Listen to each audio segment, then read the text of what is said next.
जलपाईगुड़ी में पति पत्नी के शव मिलने से सनसनी। जलपाईगुड़ी में पति पत्नी का शव मिलने से सनसनी फैल गई। ये घटना शनिवार की सुबह जलपाईगुड़ी नगर पालिका के डांगापाड़ा के 6 नंबर गली में घटी।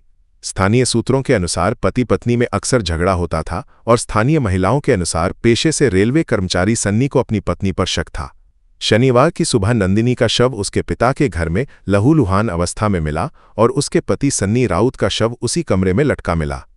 हालांकि उसका पति सन्नी राउत जलपाईगुड़ी नगर पालिका के वार्ड नंबर 12 के हरिजन पल्ली का रहने वाला था, लेकिन स्थानीय निवासियों के अनुसार वो अक्सर अपनी पत्नी से मिलने आता था, जो डांगापाड़ा स्थित अपने ससुराल में रहती थी।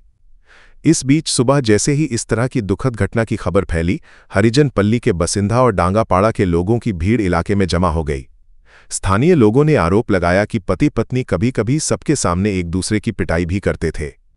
दूसरी ओर लगभग 2 साल पहले भी इसी तरह की सुबह जलपाईगुड़ी शहर के 2 प्रमुख सामाजिक कार्यकर्ताओं अपर्णा भट्टाचार्य और सुबोध भट्टाचार्य के शव पंडापाड़ा इलाके में बरामद किए गए थे। शनिवार को हुई इस घटना से पूरे जलपाईगुड़ी शहर में काफी उत्तेजना फैल गई है। घटना की खबर मिलते ही कोतवाली पुलिस मौके पर पहुंची और शवों को पोस्टमार्टम के लिए भेज दिया तथा घटना की जांच शुरू कर दी।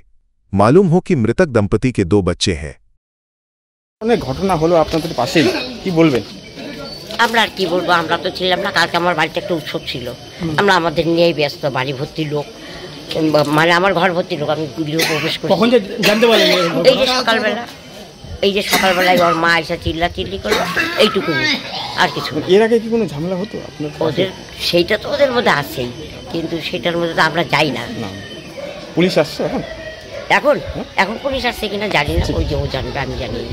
কি নাম আপনার? আমার নাম তুলসী রানী দে। সকালবেলা ওনার বাড়িতে কেউ ছিল না, স্বামী স্ত্রী ছাড়া। সকালবেলা ওনার মানে মেয়েটার মা আসলো, যে কান্নাকাটি শুনে আমরা বেরোলাম। বেরোয় দেখি যে এরকম ঘটনা, দরজা খোলা। উনি ছিল না, শিলিগুড়ি গেছিলো। এসে দেখলো যে দরজা খোলা। উনি ঢুকে দেখে কান্নাকাটি শুরু করছে। তারপরে আমরা বাইরে হয়ে দেখলাম যে স্বামী স্ত্রী 2 জন মারা গেছে। মানে স্বামী হচ্ছে মানে ঝুলে আছেন, আর বিছানার মধ্যে হচ্ছে ওনার স্ত্রীর শরীর পড়ে আছে। মানে কি কোনো আঘাত কিছু? এখন পুলিশ না আসা অবধি তো আমরা ওগুলো দেখতে পাইনি, কারণ আমাদের হাত দেওয়াটা দরকার উচিত না। তো হয়তো মার্ডার করছে বা মরছে, বিষয় হোক বা যে করে হোক হয়েছে, মারা গেছে। কি নাম? মেয়েটার নাম হচ্ছে নন্দিনী রাউত, ছেলেটার নাম সানি রাউত। বয়স কত হবে? মেয়েটার হবে 30-এর মধ্যে, আর ছেলেটার 35-এর মধ্যে। অনুমান করছে না? এই পাশে আপনার তো পাশেই বাড়ি। এখন পাশাপাশি বাড়ি, আমরা কোনো কেচাল বা কিছুর আওয়াজ পাইনি। ফ্যামিলিগত কথা ঘরে হতে পারে, তার জন্য সেটা বুঝলেন কি করে যে আজকে ওনারা এইভাবে হয়ে যাচ্ছে? সকালে দেখছি আমরা ওনার মা এসে এরকম কান্নাকাটি করতেছিল, তখন খোলা সব। আমরা তখন বের হইলাম, পাশাপাশি বাড়ি, তাই তখন দেখলাম। আচ্ছা, এটা আপনার পাড়ায়? হ্যাঁ, আমার পাশে বাড়ি। কি নাম আপনার? আমার নাম গোপাল দে। আর এই পাড়ার নাম? এটা হচ্ছে পান্ডাপাড়া 7 নম্বর গলি। আর এখানে কি ওনারা থাকতো বাড়ি কিনে? এটা অ্যাকচুয়ালি যে স্বামী স্ত্রী মারা গেছে, সেই মানে সানি রাউত, যে তার শ্বশুর বাড়ি। এটা এখানে থাকতো, মাঝে মধ্যে এসে থাকতো। পার্মানেন্ট বাড়ি হচ্ছে 3 নম্বর ঘন্টি, আর এখানে হচ্ছে মাঝে মধ্যে থাকতো। ঠিক, ধন্যবাদ। নিয়ে কতবার ঝগড়া হতেছিল, বারবার ঝগড়া হচ্ছে, অনেকবার ঝগড়া এলো, অনেক বছর থেকে লাগে আছে। শুধু সন্দেহ ধরতো যে এই মেয়েটা ফাইসে আছে, আছে। বাচ্চাকে স্কুলে যাইতো, দিদিমণির কাছে যাইতো, কোথায় দেরি হচ্ছে না হচ্ছে সব টার্গেট করতো। এমন মানে পিছনে লেগে থাকতো। আর যখন মারাপিট হইতো না ওদের বাড়িতে, আমাদের বস্তি, হরজন বস্তিতে যখন ঝগড়া হইতো না, আমরা ঝগড়া ছড়াতে জানতাম না, আমাদের সামনে চোখে মারতো, অনেক মারতো আমাদের চোখের সামনে।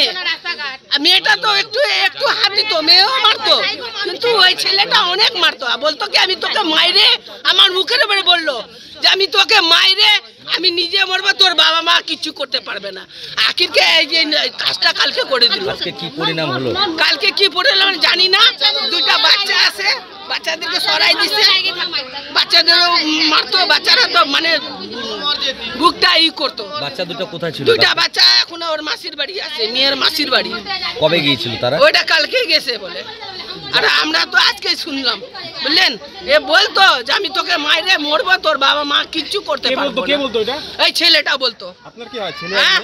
আমার মেয়েটা আমার ভাস্তি হয়, নিজের ভাস্তি, জানেন। সব সময় মারতো, এনি টাইম। মানে মেয়েকে নিয়ে যাইতো বাইরে ঘুরাইতে, কিন্তু আইসে পুরা মারধর করতো। বাইরে যদি ঘুরতে যাইতো না, ওইখানে সন্দেহ, ওইখানে করতো সব সময়, মানে সন্দেহ করতো। আমরা বলি না, আমরা ঝগড়ার মধ্যে বলি না, কতবার ঝগড়া হলো তাও বলি না। আমার নিজে ভাস্ত্রীকে দোষ দিই যে এরকম করিস না, মিলেমিশে থাক।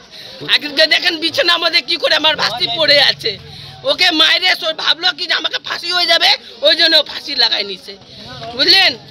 কি নাম দিদি আপনার? আমার নাম সুনিতা, আমার সুনিতা রাউত। 6 টাকায় 1 কোটি কোটি টাকা, 6 টাকায় 1 কোটি মাত্র 6 টাকায়। হ্যাঁ সত্যি, কিনুন ডিয়ার সাপ্তাহিক লটারি মাত্র 6 টাকায় আর পেয়ে যান প্রথম পুরস্কার 1 কোটি টাকা। डिजाइन रेडी है सर, आप बताइए हाइट कितना रखना है सर?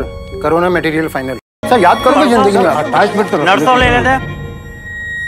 होमलैंड में हम सर नहीं खाएंगे, बस घर सजाएंगे।